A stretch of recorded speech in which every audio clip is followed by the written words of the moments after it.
بسم اللہ الرحمن الرحیم۔ السلام علیکم ورحمۃ اللہ وبرکاتہ۔ ان الحمد للہ نحمده ونستعینه ونستغفره ونعوذ باللہ من شرور انفسنا ومن سیئات اعمالنا من يهده الله فلا مضل له ومن يضلل فلا هادي له واشهد ان لا اله الا الله وحده لا شريك له واشهد ان محمدا عبده ورسوله اللهم صل على محمد وعلى ال محمد كما صليت على ابراهيم وعلى ال ابراهيم انك حميد مجيد اللهم بارك على محمد وعلى ال محمد كما باركت على إبراهيم وعلى آل إبراهيم إنك حميد مجيد رب اشرح لي صدري ويسر لي أمري واحلل عقدة من لساني يفقهوا قولي اللهم انفعنا بما علمتنا وعلمنا ما ينفعنا وزدنا علما ينفعنا اللهم أرنا الحق حقا وارزقنا اتباعه وأرنا الباطل باطلا وارزقنا اجتنابه اما بعد فاعوذ باللہ من الشیطان الرجیم ومن یتق اللہ یجعل له مخرجا ویرزقہ من حیث لا یحتسب۔ گرامی قدر بھائیوں اور لائق احترام ساتھیوں، رجب کا مہینہ ہے اور یہ رجب کا مہینہ بھی باقی مہینوں کی طرح بدعات کے نرغے میں آیا ہوا ہے۔ ہماری قوم نے کوئی مہینہ بھی ایسا نہیں چھوڑا جس میں کسی نہ کسی بدعت کو ایجاد نہ کیا ہو۔ جو شریعت اللہ نے محمد کریم صلی اللہ علیہ وسلم پر نازل کی تھی، اس شریعت میں اضافہ کرتے کرتے ایسی چیزیں دین میں بڑھا دی ہیں جس کی اللہ اجازت نہیں دیتا تھا۔ ہم نے پچھلی مجلس میں آپ کو یاد ہے رجب کے حوالے سے اور بدعت کے حوالے سے گفتگو کی تھی اور چند ایک بدعات کا ذکر کیا تھا۔ ان میں سے ایک بدعت کی طرف اشارہ شاید نہیں ہو سکا تھا، تو میں نے سمجھا کہ چلو آج کی اس مجلس میں ہم اس بدعت کے اوپر بھی روشنی ڈالیں اور ساتھ ساتھ جس لیے وہ بدعت کی جاتی ہے، جس سبب سے کی جاتی ہے، جب اس سبب کا ایک شرعی حل موجود ہے، جب ایک شرعی طریقہ موجود ہے، جب شریعت نے اس کے لیے ہم کو جائز راستہ بتایا ہے، تو پھر جائز راستے کو ہوتے ہوئے ہمیں ناجائز راستوں پہ اپنی خواہش پوری کرنے کی کیا ضرورت ہے۔ رجب کے مہینے کی 22ویں تاریخ کو لوگ 22 رجب کی رات کو فجر کے قریب ایک خاص فنکشن، انڈیا، پاکستان، بنگلہ دیش، یہ بر صغیر کا ایک ہی نصاب ہے، یہ سارے ایک گھاٹ سے پانی پیتے رہے ہیں اور ان کی طبیعت اور مزاج یہی بنا ہوا ہے کہ دین کے نام پہ، شریعت کے نام پہ، ثواب کے نام پہ، محبت کے نام پہ، عقیدت کے نام پہ جو بھی اسلام میں بڑھایا جا سکتا ہے۔ علماء نے بھی ماشاءاللہ اپنا کردار ادا کیا ہے۔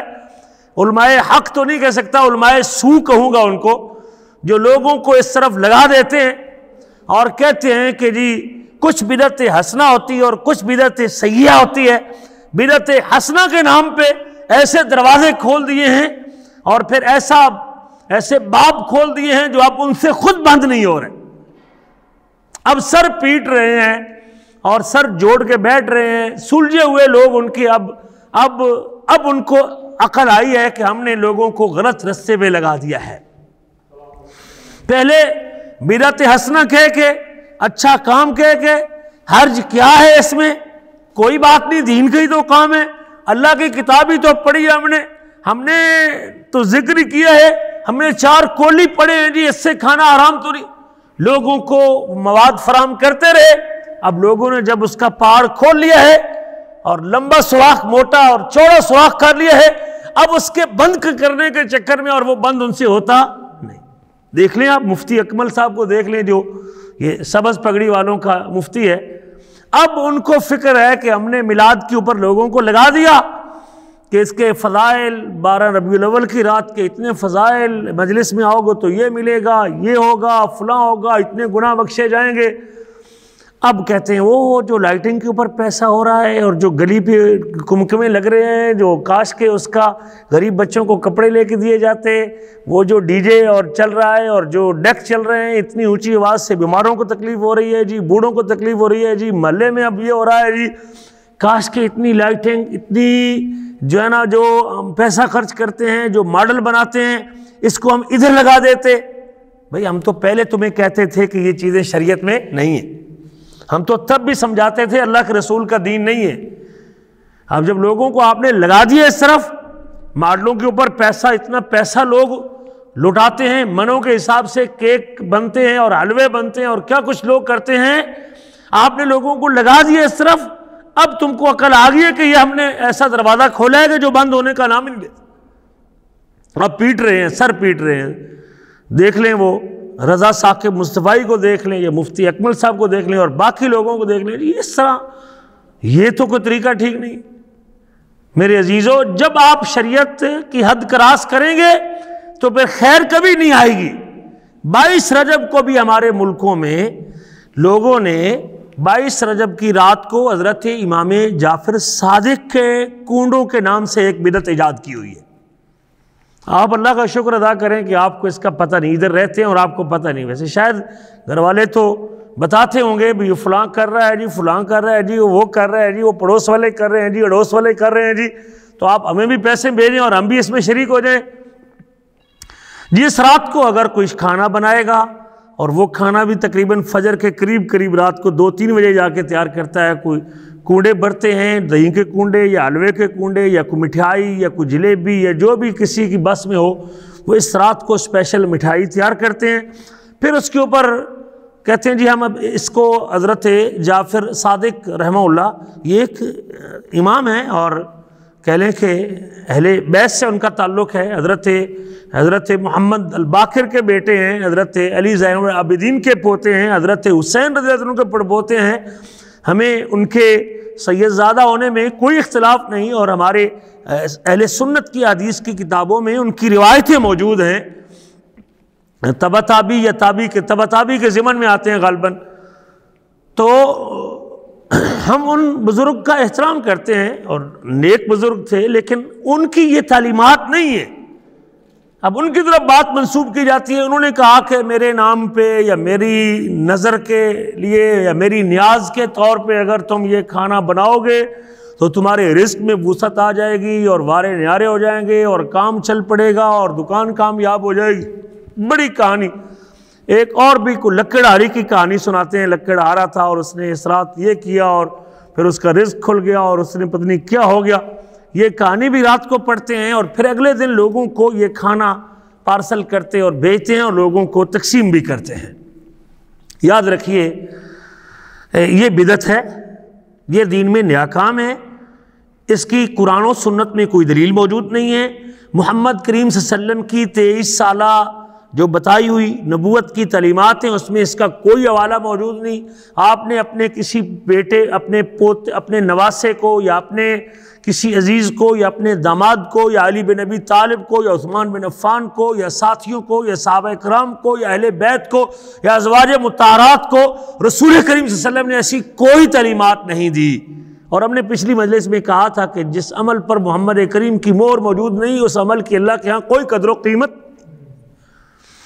کتنا بڑا ہو، کتنا اچھا ہو، لوگ اس کو کتنا خوشنما بنا کے پیش کریں، لوگ اس کی کتنی تعریف کریں، ہمارے لیے معیار محمد رسول صلی اللہ علیہ وسلم ہے، ہمارے لیے میزان محمد رسول صلی اللہ علیہ وسلم ہے، ہمارے لیے پرکھنے کا معیار رسول اللہ صلی اللہ علیہ وسلم ہے۔ سب سے بڑا حق و باطل کو تولنے کا کوئی معیار اللہ نے قیامت تک کے لیے بنایا تو میرے آپ کے حبیب جناب محمد رسول صلی اللہ علیہ وسلم ہے۔ جو کام پیارے نبی نے کیا ہے ہماری سر آنکھوں پہ ہے، ہم دن کو، رات کو، صبح و شام اس کام کو کرنا اپنے لیے سعادت سمجھتے ہیں، نجات کا راستہ سمجھتے ہیں، جنت کی راہ سمجھتے ہیں، جنت کے دخول کا سبب سمجھتے ہیں۔ محمد کریم صلی اللہ علیہ وسلم نے وہ کام نہیں کیا، مجھے کوئی سولی پہ بھی چڑھا دے تو ہم اس کام کو کرنے کے لیے تیار نہیں۔ وہ آپ کی اپنی عقیدت سوچ ہو سکتی ہے، ہم اس چیز کو دین کہنے کے لیے تیار نہیں ہیں۔ یہ بدعت اس وقت چونکہ رجب کا مہینہ اور آگے آنے والی ہے تو وقت پہ آپ کو اطلاع کرنا اور خاص طور پہ اس کو روکنا اپنی وسعت کے مطابق جس قدر میری ہمت اور طاقت ہے مجھے صحیح دین پھیلانا چاہیے اور صحیح راستہ بتلانا چاہیے۔ اب اس میں کئی خرابی ہے۔ پہلی خرابی تو یہ ہے، اس میں اگر آپ رزق کسی بندے کے ساتھ جوڑتے ہیں یا ان کے نام کی خیرات دینے سے جوڑتے ہیں یا ان کے نام کی نیاز دینے سے جوڑتے ہیں یا رزق کو آپ سمجھتے ہیں کہ اس بزرگ کے نام پہ ہم یہ حلوہ پکائیں گے تو ان کی روح مجھ سے خوش ہو جائے گی اور وہ اللہ تعالیٰ سے کام کروا کے دیں گے، یا وہ خود اتنی اختیار رکھتے ہیں فوت ہونے کے بعد کہ میرا وہ کام کر دیں گے۔ پہلی بات تو یہ ہمارے ایمان کے من، اگر کوئی شخص یہ عقیدہ رکھتا ہے، ان باتوں میں سے کوئی ایک بات بھی یہ سمجھتا ہے کہ حضرت جعفر صادق رحمہ اللہ خود رزق بڑھا دیں گے، پھر بھی یہ ایمان باللہ کے خلاف ہے۔ اگر کوئی سمجھتا نہیں جی خود بڑھانے کا ہمارا عقیدہ نہیں ہے، لیکن وہ اللہ تعالیٰ سے ہمارے اس صدقے کے پہنچنے کے بعد اللہ سے کہہ دیں گے اور اللہ ان کے کہنے میں بڑھا دے گا، یہ بھی ایمان باللہ کے خلاف ہے۔ اگر کوئی شخص یہ سمجھتا ہے کہ نہیں جی میرا یہ بھی اعتقاد نہیں ہے، تیسری کیٹیگری آتی ہے کہ نہیں ان کی روح ہم سے خوش ہو جائے گی، اور جب ان کی روح ہم سے خوش ہو جائے گی یہ نیاز دینے سے، یہ صدقہ کرنے سے، تو ان کی روح کی خوشی سے پھر اللہ تعالیٰ سے ہمیں کام کروا کے دے دیں گے۔ ہم بھی یہ بھی کہتے ہیں کہ یہ بھی درست نہیں ہے، چونکہ اب روح کا اللہ تعالیٰ سے کوئی رابطہ نہ، ان کا کوئی ڈائریکٹ ایسا اختیار موجود ہے۔ یہ اختیار کائنات کے نظام کو چلانا، خلق، ملک، تدبیر اور رزق صرف میرے رب کے پاس ہے، یہ کسی اور کے پاس نہیں۔ اگر آپ یہ اختیار دیتے ہیں کہ رزق بڑھنے کا اختیار حضرت جعفر صادق کے پاس ہے یا فلاں بزرگ کے پاس ہے، نیک بندے کے پاس ہے، پھر آپ اللہ کی ربوبیت میں شریک بنا رہے ہیں۔ اللہ کے خالق، مالک، مدبر اور رازق ہونے میں ایک بندے کو فوت ہونے کے بعد اختیار دے رہے ہیں، آپ اپنے رازق 2 سمجھ رہے ہیں، رازق 3 سمجھ رہے ہیں، 4 سمجھ رہے ہیں۔ رب کے کاموں میں جب اللہ کے کسی نیک بندے کو اس کی زندگی میں شریک کریں گے یا اس کے فوت ہونے کے بعد کریں گے تو یہ اللہ کی ربوبیت میں شرک ہو جائے گا۔ ہمارا ایمان ہے کہ رب اپنے کاموں میں اکیلا ہے، رزق دینا اللہ کا کام ہے، رزق کسی اور کے اختیار میں ہے ہی۔ وما من دابۃ فی الارض الا علی اللہ رزقها، چھوٹے سے جانور سے، چھوٹی سی چونٹی سے لے کر بڑے سے بڑے جاندار تک رزق کس کے پاس ہے؟ اللہ کے پاس۔ اللہ رزاق ہے، اس کے ناموں میں سے ایک نام الرزاق ہے، رزق دینے، خوب رزق دینے والا۔ اس نے اپنی کتاب میں جب بھی رزق کی بات کی ہے تو اپنی ذات کی طرف اس کو منسوب کیا ہے، وَمِمَّا رَزَقْنَاهُمْ يُنْفِقُونَ، جو ہم ان کو رزق دیتے ہیں اس میں سے خرچ کرتے ہیں، ہم ان کو رزق دیتے ہیں۔ لا تقتلوا اولادکم خشیۃ، اپنی اولاد کو بھوک کے ڈر سے قتل نہ کرو، نحن نرزقکم، ہم تم کو رزق دیتے ہیں اور ہم ان کو بھی رزق دیتے ہیں۔ تو اللہ نے جب بھی رزق کی بات کی ہے رزق کو اپنی ذات کی طرف منسوب کیا، رزق کسی اور کے حوالے یہ نہیں کیا کہ چلو یہ رزق کا نظام میں پاکستان کے بزرگوں کو دے دیتا ہوں، وہ جیتے جی بھی اور مرنے کے بعد بھی لوگوں کا رزق بانٹیں گے، یا اللہ کے نبیوں کو دیتا ہوں، ابراہیم علیہ السلام پاس اور آدم علیہ السلام کے پاس اور فلاں نبی کے پاس یہ رزق کا محکمہ میں کسی اللہ کے مقرب بندے کو، حضرت جبریل کو دیتا ہوں یا حضرت میکائیل کو دیتا ہوں۔ نہیں، رب ذوالجلال نے کائنات کے نظام چلانے میں کسی کو اپنے ساتھ شریک نہیں کیا۔ تو لہذا پہلی خرابی تو اس عقیدے کی اور اس بدعت کی یہ ہے کہ وہ شخص جو رزق کا اختیار کسی نیک بندے کے لیے مان رہا ہے کہ وہ بھی اللہ کے ساتھ اس رزق کے آنے میں اس کا حصہ ہے، کردار ہے، 99% وہ اللہ سے رزق کا عقیدہ رکھتا ہے اور 1% وہ مخلوق سے رزق کو جوڑتا ہے، تو اس کا معنی ہے کہ اس کا عقیدہ درست نہیں ہے، اس کا ایمان ہی ختم ہے، ایمان باللہ ہی، اس کو کلمہ دوبارہ پڑھنا چاہیے۔ وہ اللہ تعالیٰ کو رزق دینے میں اس کے ساتھ مخلوق کو شریک کر رہا ہے۔ دوسری خرابی اس میں یہ ہے کہ آپ اللہ تعالیٰ کے ناموں اور صفتوں میں کسی اور مخلوق کو بھی یہ صفت دے رہے ہیں کہ وہ بھی رزق دینے والا ہے، جبکہ رزاق صرف کس کی ذات ہے؟ اللہ کی ذات ہے۔ تیسری خرابی اس میں یہ ہے کہ آپ غیر اللہ کے نام پر اپنا جانور ذبح کر رہے ہیں، جانور ہے، پیسہ ہے، حلوہ ہے، حلوائی ہے، جلیبی ہے، لڈو ہے، جو بھی ہے، آپ اگر اس بزرگ کی خوشنودی کے لیے ذبح کر رہے ہیں جو بزرگ فوت ہو چکا ہے اور آپ سمجھ رہے ہیں کہ ان کی روح مجھ سے خوش ہو کے مجھے اللہ سے کام کروا کے دے گی، تو یہ بھی آپ اللہ کے ساتھ جب کسی اور کی خوشنودی وصول کر رہے ہیں، یہ نظر اور قربانی یہ کس کا حق ہے؟ یہ اللہ کا حق ہے. یہ عبادت کی قسموں میں سے ایک قسم ہے. اللہ تعالیٰ کہتا ہے میں خالق ہوں, میں رازق ہوں, زندگی موت میرے پاس ہے, رزق میں دیتا ہوں, ماں کے پیٹ میں 9 مہینے تک رزق میں نے دیا ہے.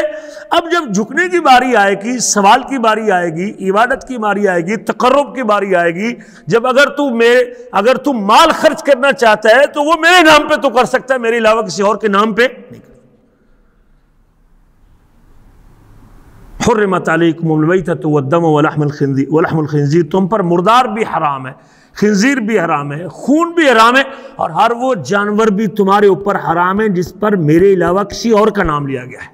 اللہ کے علاوہ کسی کے نام پہ اس کو پکارا ہے, یہ فلاں بزرگ کے نام پر یہ اتنا گندم یا اتنی دانہ یا اتنا من یا پہلے پنڈ جو گندم کی ہے یہ فلاں اس بزرگ کے نام پہ, یہ جانور جو بکری سے پیدا ہوا ہے یہ پہلا بچہ وہ حضرت شادی شہید کے نام پہ یا فلاں بزرگ کے نام پہ آپ نے اگر چھوڑ دیا ہے تو اس کا معنی ہے کہ آپ وہ عبادت میں شرک کر رہے ہیں. جو اللہ کا حق تھا وہ آپ مخلوق میں تقسیم کر رہے ہیں.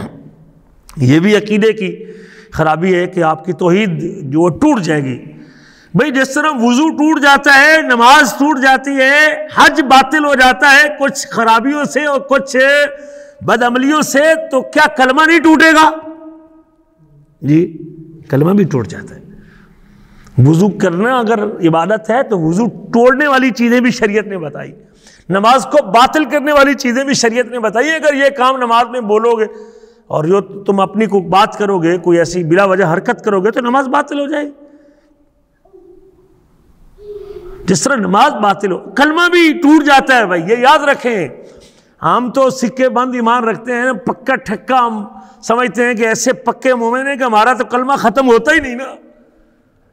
جو مرضی کرتے ہیں, قبر کو سجدہ کرتے رہیں, قبر والے سے رزق مانگتے رہیں, اس کے فوت ہونے کے بعد رحم کی اپیل کرتے رہیں, اس سے ہم خوشی اور غمی کا مطالبہ کرتے رہیں, اس کے نام پہ چڑھاوے چڑھاتے رہیں, اس کے نام پہ جانور قربان کرتے رہیں, اس کے نام کے اور اس کی خوشنودی کے لیے دیگ پکاتے رہیں, ہمارے ایمان میں کوئی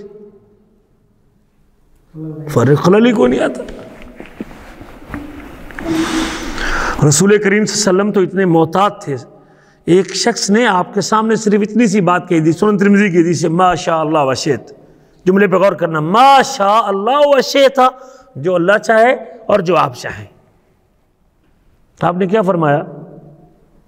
اجعلتنی للہ ندا, کیا تو نے مجھے اللہ کا ہمسر بنا دیا؟ تو نے مشیت کے اندر, چاہت کے اندر مجھے رب کے برابر کیوں ذکر کر دیا ہے؟ ما شاء اللہ و شئت, جو اللہ چاہے اور جو آپ چاہیں. میرے آپ کے حبیب تو اتنی سی بات کے اوپر بھی خاموش نہیں ہوئے. آپ نے کیا فرمایا؟ آپ نے فرمایا قل ما شاء اللہ وحدہ, تو نے مجھے اللہ کا ہمسر بنا دیا ہے, مجھے مشیت میں چاہت میں اللہ کے برابر تو نے مجھے ذکر کر دیا ہے. اپنا جملہ دوبارہ بول کہ جو اکیلا اللہ چاہے, جو اکیلا اللہ چاہے, جو پیغمبر اس قدر احتیاط کرنے والا ہو.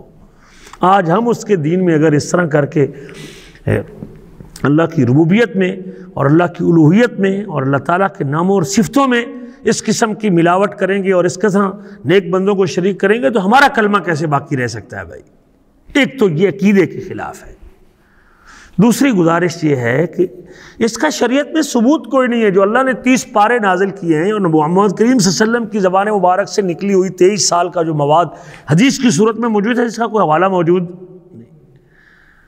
ہاں اگر مجھے رزق کی ضرورت ہے اور مجھے رزق کی طلب ہے, میں اپنا رزق بڑھانا چاہتا ہوں, تو پھر آئیے وہ طریقہ اختیار کیجئے جو رزق بڑھنے کا شرعی طریقہ ہے, جس کا اللہ نے اپنی کتاب میں ذکر کیا ہے. آپ وہ کام کریں جو رب کے قرآن میں بھی ہے, محمد کریم کے فرمان میں بھی ہے. آپ صبح کریں, شام کو کریں, دن کو کریں, رات کو کریں, سال بھر کریں, پوری زندگی کریں, کوئی شخص آپ کے اس طریقے کو اپنانے کے اوپر بدعت کہنے کا فتویٰ نہیں لگائے گا, چونکہ آپ جینون کام کر رہے ہیں. جب آپ تجاری کام کریں گے, 2 نمبر پرزہ استعمال کریں گے, 2 نمبر عمل لے کے آئیں گے, 2 نمبر کام کریں گے, پھر اعتراض تو ہوگا نا بھائی, پھر تو بات ہوگی نا. جب آپ جینون چیز استعمال کریں اور اصلی چیز استعمال کریں جو آسمان سے آئی ہے, جو حضرت جبریل لے کے آئے ہیں, جس کو محمد کریم صلی اللہ علیہ وسلم نے بیان کیا ہے, کسی ماہی کے لال کو جرأت نہیں کہ وہ آپ کے اس عمل کے اوپر اعتراض کرے. ہاں اگر آپ کو ہم اس کو بدعت کہتے ہیں، اس 22 رجب کے اس فنکشن کو بدعت کہتے ہیں اور اس کو ہم روکتے ہیں اور اس کو ہم شرک کہتے ہیں، ہم آپ کو جائز راستہ بھی ساتھ بتاتے ہیں کہ اگر آپ کی مجبوری ہے، رزق کا مسئلہ ہے، پرابلم ہے، اس کو حل کرنا چاہتا ہے تو آئیے اس طریقے سے کریے جو محمد کریم صلی اللہ علیہ وسلم نے بیان کیا اور جو رب نے بیان کیا۔ رزق کی وسعت کے اسباب اللہ نے ذکر کی اپنی کتاب میں اور محمد کریم صلی اللہ علیہ وسلم نے۔ سب سے پہلا سبب اللہ کا تقوی اور ڈر ہے۔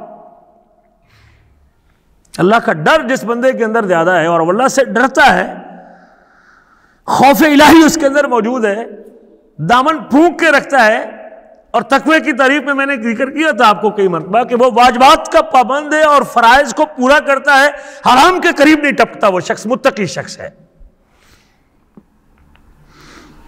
طلق بن حبیب کا ایک قول بھی ہے کہ انت عمل بطاعت اللہ، تقوی یہ ہے کہ آپ اللہ کی اطاعت کریں، علی نور من اللہ، رب ذوالجلال سے نور کی بنیاد پر، اللہ کی محبت تیرے سینے میں ہو اور وہ محبت تجھے نیکی پہ لے آئے اور نیکی پہ ابھارے، اور اس محبت میں تو رب کے پیار میں نیکی کرے، اللہ کی اطاعت کرے، اللہ کی طرف سے عطا کردہ نور کی وجہ سے، لوگوں کو دکھانے کی وجہ سے اطاعت کرے گا تو اس سے تقوی نہیں پیدا ہوتا، وہ تقوی نہیں ہے۔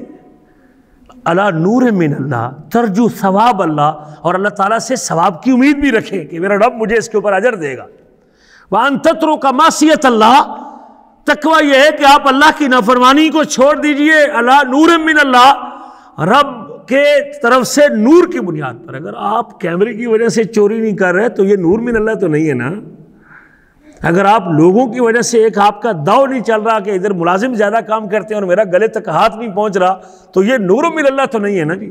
آپ برائی کرنے لگے اور اوپر سے کوئی شخص آ گیا اور آپ نے اس لیے ہاتھ پیچھے کھینچ لیا، یہ نور من اللہ تو نہیں ہے نا۔ ان تترک معصیت اللہ، آپ اللہ کی نافرمانی چھوڑیے اللہ کی طرف سے نور کی بنیاد پر، تخاف عقاب اللہ، اگر میں نے یہ گناہ کیا تو میرا رب مجھے سزا سے دوچار کرے گا، یہ تقوی اور یہ پرہیزگاری ہے۔ حضرت علی بن ابی طالب کے بارے میں آتا ہے، ان سے کسی نے پوچھا تقوی کیا ہے؟ فرمانے لگے ہی الخوف من الجلیل، یہ رب ذوالجلال کا اور اس باعزت ذات کا ڈر اپنے دل میں پیدا کرنا ہے، جس کے دل میں اللہ کا ڈر آئے گا یہ تقوی ہے۔ والعمل بالتنزیل، اور جو قرآن اور شریعت اس نے نازل کی اس پر عمل کرنا یہ تقوی ہے۔ اور فرمایا ساتھ والقناعۃ بالقلیل، اس نے اگر تھوڑا دیا ہے تو اسی پہ گزارا کرنا یہ تقوی ہے۔ اور والاستعداد لیوم الرحیل، اور کوچ کے دن کی تیاری کرنا، جس دن آپ نے دنیا چھوڑ کے جانا ہے تو آپ کے پلے کچھ ہونا چاہیے، یہ تقوی ہے۔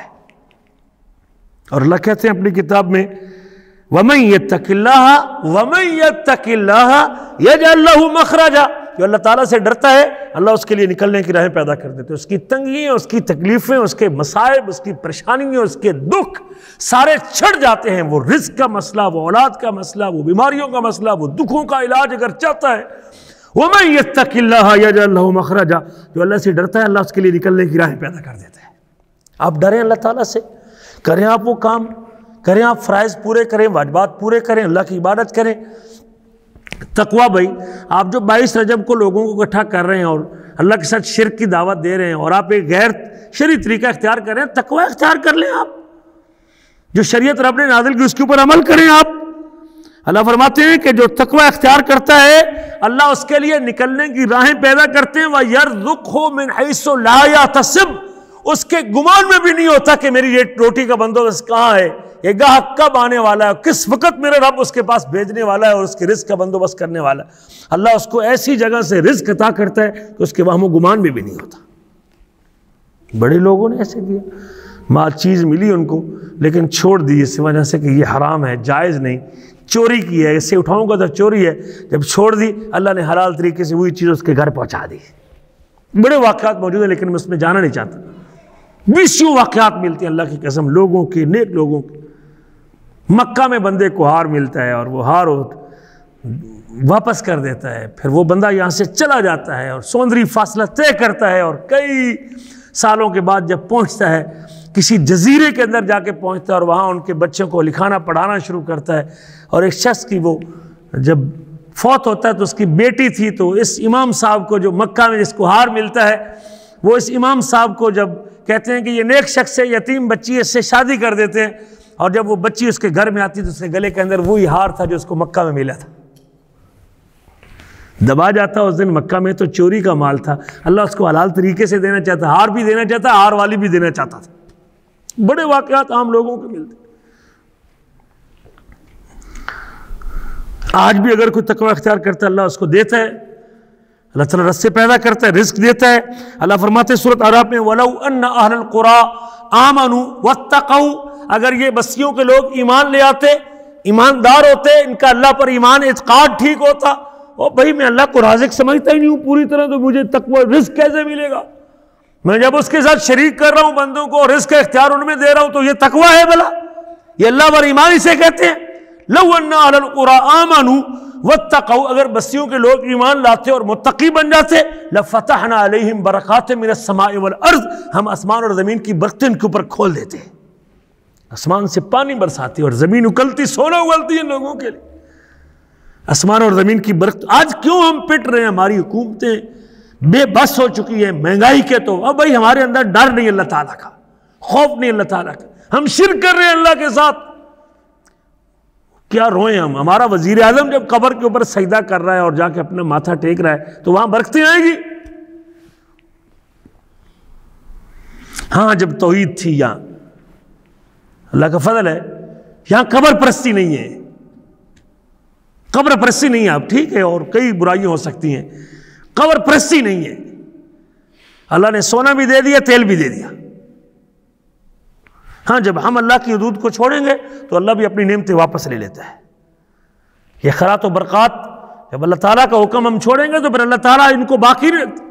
بنی اسرائیل کو اگر وہ بنے بنائے کھانا دے سکتا ہے, تیار کھانا دے سکتا ہے, تو ان کی نافرمانیوں سے واپس چھین بھی لیتا ہے وہ. میرے عزیزو, ایک تو تقوی ہے, تقوی اختیار کرنے سے آئیے یہ جائز رستہ ہے, اس کو آپ اختیار کریں, اللہ سے ڈریں اور اللہ کا خوف رکھیں, اللہ سے دعا کریں, اللہ تعالیٰ کی صفت رزاق کو چمٹ جائیں کہ رزاق تو رزق دینے والا ہے, میرے لیے بندوبست کر رہا, اس کے حکموں کو پورا کریں, اللہ دے گا. اللہ فرماتے ہیں اپنی کتاب میں وَاللَّوِ اسْتَقَامُوا عَلَى الطَّرِيقَةِ لَأَسْقَيْنَاهُمْ مَاءً غَدَقًا, اگر یہ سیدھے رستے پہ قائم رہتے اور استقامت اختیار کرتے اور صحیح رستے پہ ڈٹے رہتے, ہم ان کو موسلادھار پانی پلاتے, ان کو ہم بارشیں برساتے, ان کا قحط میں رہتا.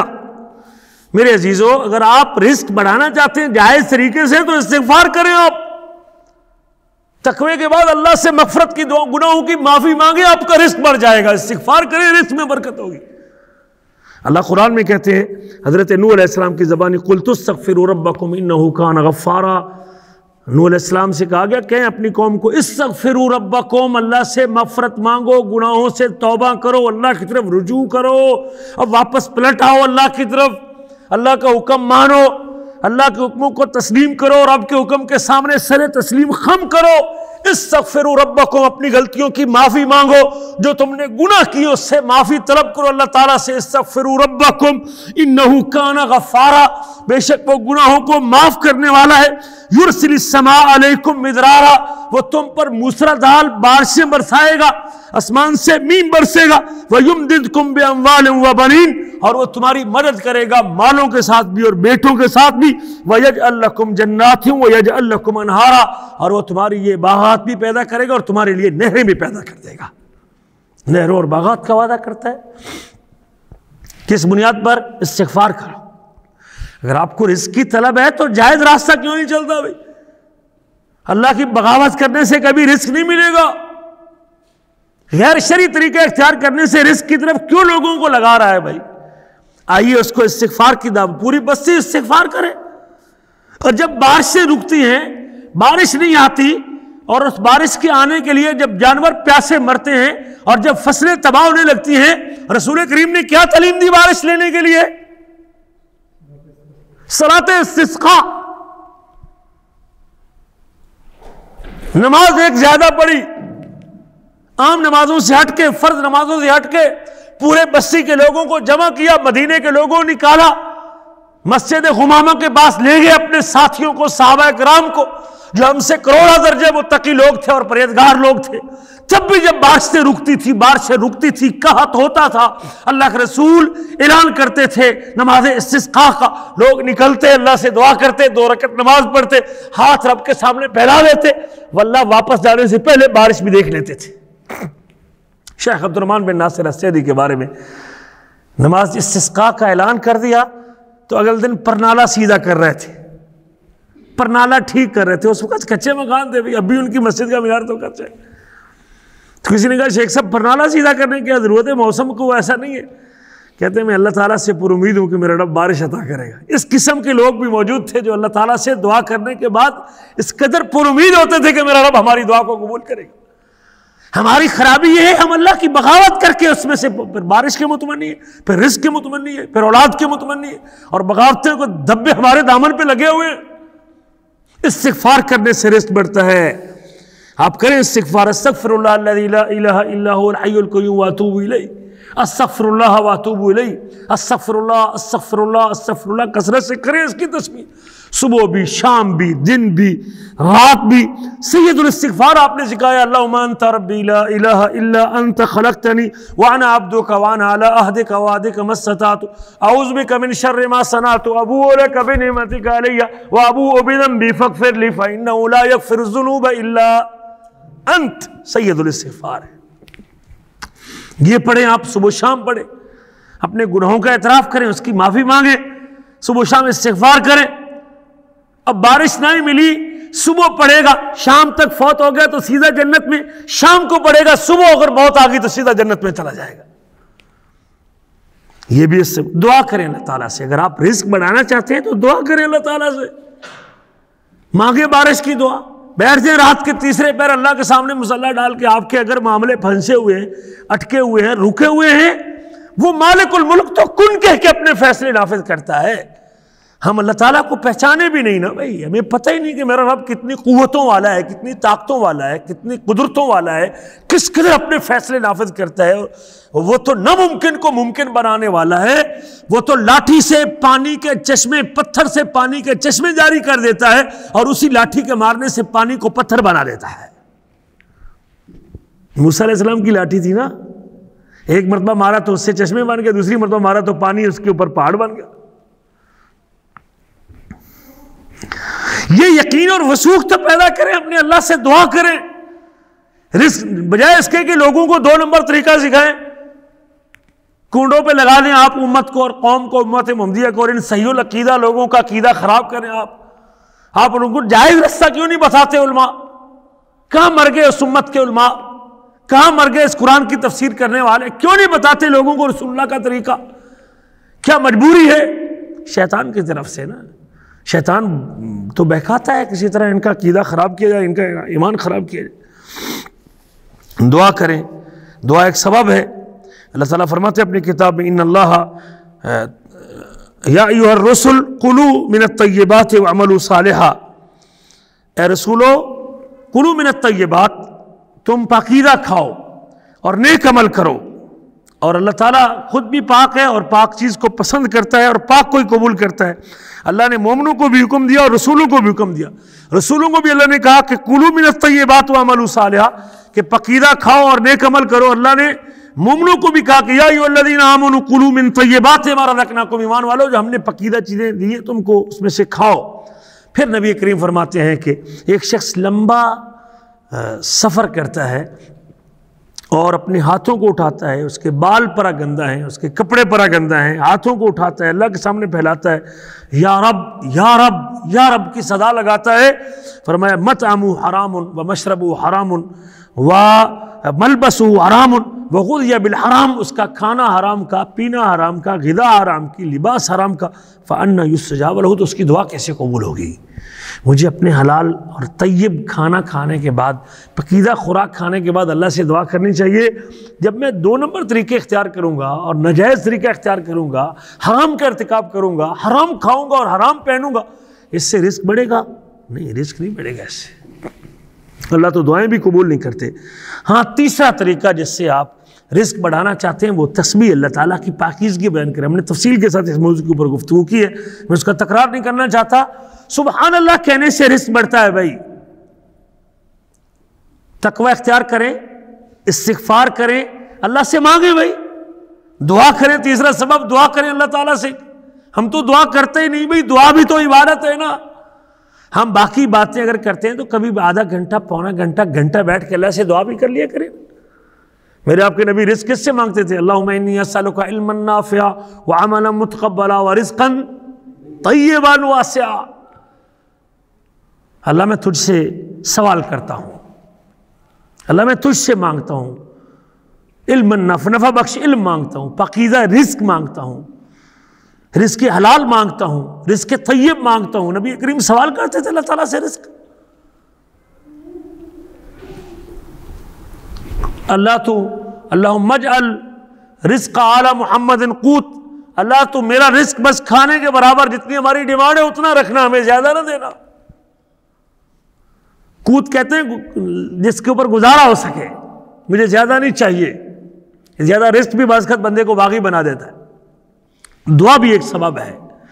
ہم اللہ سے دعا تو کریں، اس کے ناموں کا واسطہ دے کے، اس کی صفتوں کا واسطہ دے کے، دعا کی قبولیت کے اوقات اذان اقامت کے دوران کریں، اور مکہ میں جا کے کر لیں۔ عمرہ اگر آپ کے لیے تو یہاں آسان ہے تو عمرے پہ چلے جائیں، بیت اللہ میں جا کے دعا کریں، صدقہ کرنے کے بعد دعا کریں، نیک عمل کرنے کے بعد دعا کریں، پارا ایک تلاوت کریں اور پھر دعا کریں، آپ نماز پڑھیں اور پھر دعا کریں اللہ تعالیٰ کے سے۔ آپ کوئی بھی نیک عمل کر کے اس کی قبولیت، اس کا واسطہ دے کے دعا کریں، اللہ تعالیٰ کو ناموں اور صفتوں کا واسطہ دے کے دعا کریں۔ یہ جائز طریقہ ہے بھائی۔ ہم تو کہتے ہیں اگر آپ 22 رجب کو کنڈے بنانے کی بجائے کیوں اللہ سے دعا نہیں کرتے؟ میرا رب تو واضح کرتا ہے اما یجیب المضطر اذا دعا، کون ہے جو مضطر بندے کی دعا کو سنتا ہے، اور کون ہے جو ان کی مصیبتوں کو دور کرتا ہے اور ان سے برائیوں کو ختم کرتا ہے۔ اللہ تو کہتا ہے اجیب دعوت الداع اذا دعان، کوئی پکارنے والا مجھے پکارے تو میں رب اس کی دعا کو سنتا ہوں۔ میرے عزیز، اگر میرے لیے پرابلم ہے روٹی کا، تو ہم بجائے اس کے کہ ناجائز راستہ اختیار کریں، ہم کیوں جائز راستے کی طرف نہیں آتے اور اللہ تعالیٰ سے دعا کا طریقہ اختیار کریں۔ تسبیح کہہ رہا تھا، اور ہم نے تفصیل سے ذکر کیا تھا کہ نوح علیہ السلام نے بھی اپنے بیٹے کو 2 وصیتیں کی تھی۔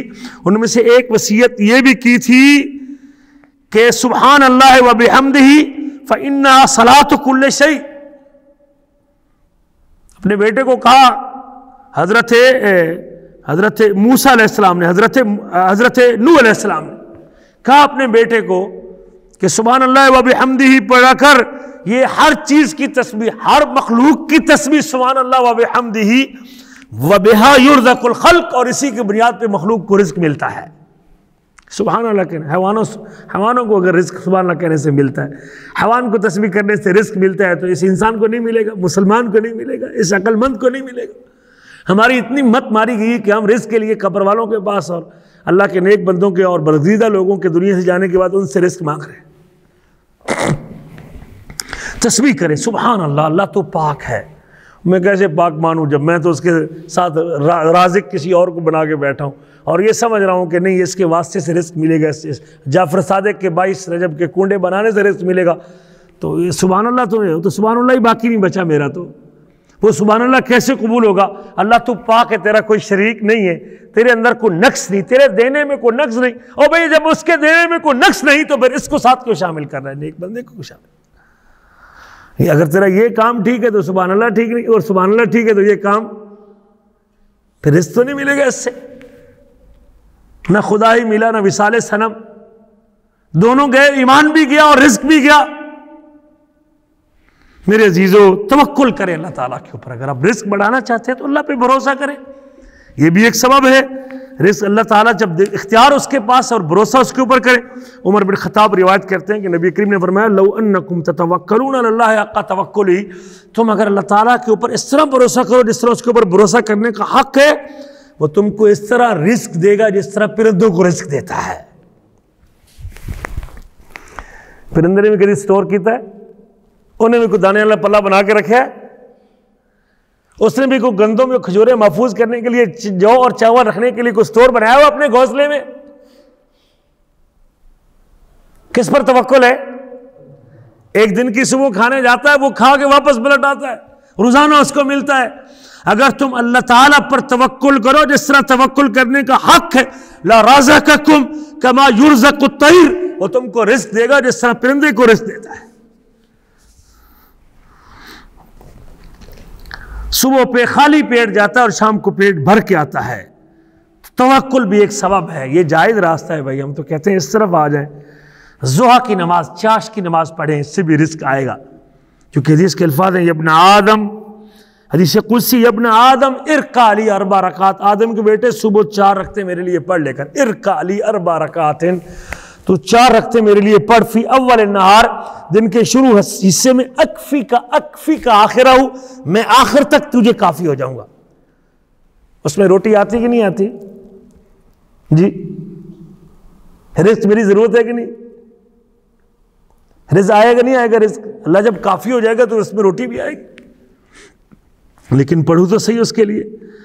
دین سیکھنا، قرآن یاد کرنا، اس سے بھی اللہ تعالیٰ بندے کو رزق دیتا ہے. یرفع اللہ الذین آمنوا منکم والذین اوتوا العلم درجات. اللہ تعالیٰ ایمان والوں کو اور جن کو علم دیا جاتا ہے اللہ ان کے درجات بلند کر دیتا ہے. اور ان کے درجات کی بلندی میں دنیا کے اندر بھی اللہ اس کو بھلائی عطا کرتا ہے، دنیا کے اندر بھی درجے اس کے بلند کرتا ہے اور آخرت کے اندر بھی بلند کرتا ہے. اور کہا بعض اہل علم نے کہ اس سے مراد دنیا میں بھی اللہ تعالیٰ اس کے رزق کے اسباب پیدا کرتا ہے علم حاصل کرنے کی وجہ سے. شادی کرنا بھی، اگر کوئی شخص فقیر ہے اور کنگال ہے تو اسے شادی کر لے، شادی کرنے سے بھی اللہ اس کو رزق دیتا ہے. اللہ قرآن میں کہتے ہیں وَأَنكِحُوا الْأَيَّامَ مِنكُمْ کہ تم شادی کرو ان عورتوں سے جو بیوائیں ہیں اور نیک جو ہے نا وہ لوگوں سے، نیک بندوں سے اور لونڈیوں سے. اگر تم فقیر ہو، یکونوا فقراء یغنیہم اللہ، اگر وہ فقیر ہیں تو اللہ تعالیٰ غنی کر دے گا. بعض کا تو شادی ایسے خاندان میں کرتا ہے کہ اس کو پھر کمانے کی فکر ہی نہیں رہتی. تو شادی کرنے سے بھی اللہ رزق بڑھاتا ہے. یہ جائز طریقہ ہے. اب اس طریقے سے آئیں بھائی، بیٹے اور اولاد جب بڑھتی ہے تو اللہ رزق کے دروازے بھی کھول دے. پتہ نہیں کس بچے کا رزق کتنا ہوتا ہے. ہم تو ویسے ہمارے ملک میں تو بچے 2 ہی اچھے کا نظام چل رہا ہے اور اس سے آگے اولاد کی پابندی کے نظام اور قانون بن رہے ہیں اور اس کے اوپر لوگوں کو ترغیب دلائی جاتی ہے. لیکن پتہ نہیں کس بچے کا رزق کتنا لکھا ہوا. ہر ایک بندے کا رزق مختلف، کس آنے والی جان کا رزق اللہ نے کتنا لکھا ہے. اور شاید اس کی وجہ سے باپ بھی اور ماں بھی اور ساروں کے وارے نہارے ہو جائے. چونکہ رزق 4تھے مہینے میں ہر ایک کا اپنا رزق ہوتا ہے جو اللہ تعالیٰ لکھ دیتا ہے. کس کا کتنا لکھتا ہے وہ اللہ کے علم ہے.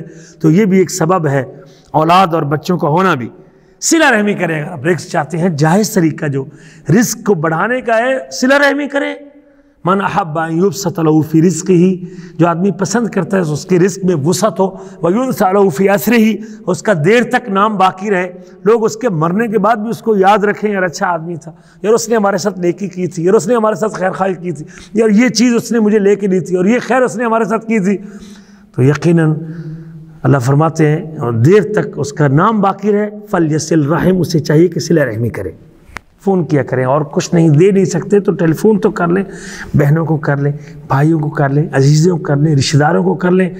اور اس سے صلہ رحمی کرنے سے رزق بڑھتا ہے. اللہ رزق میں وسعت. صدقہ کریں، یہ بھی ایک سبب ہے.